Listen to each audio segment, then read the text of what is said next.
Today I'd like to talk about exchange-traded funds, or ETFs. They've basically been the newest alternative in the last decade. Instead of buying mutual funds, people look at exchange-traded funds as a great alternative, and sometimes they are. The unfortunate part is, a lot of times, they're not a good alternative because they can be much more volatile and more aggressive investing.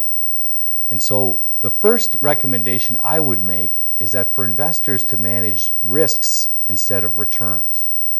And so when we're looking at different alternatives in diversifying a portfolio, one way is to own an exchange-traded fund, which is typically an index investing. So you could own the Canadian index, the S&P 500, the US index, the MSCI Europe or World indexes. So ETFs have been fantastic for helping diversifying a portfolio. The danger happens is that they're more volatile than most investors would want to experience. So I'll give you an example. So let's say you want to own the Canadian market and you say, well, instead of owning 5 or 10 individual stocks or a mutual fund, I'm going to own the exchange-traded fund, the TSE 60, which is XIU, that trades on the Toronto Stock Exchange. So it's very easy, liquid, you can buy and sell quite easily, so you can do this quite quickly and easily.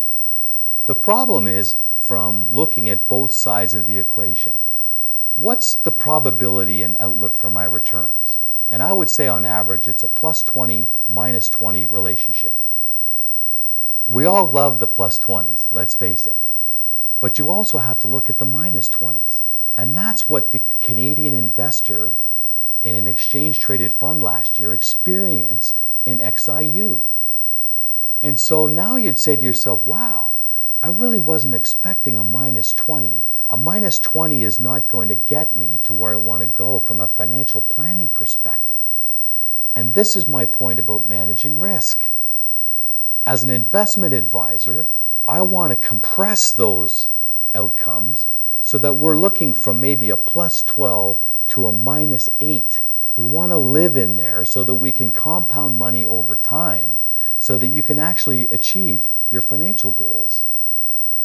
Because I think if you sat down with your advisor and they said, you know these exchange-traded funds that I'm recommending, you might get plus 20, but you might just get minus 20.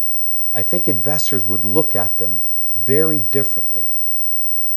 If we look back at 2000, 99-2000, or 2007 to 2009, indexes in North America were down 50 and 55%. Portfolios got destroyed. So when we look at these objectively, honestly say to yourself, how much of these exchange-traded funds do I want in my retirement portfolio?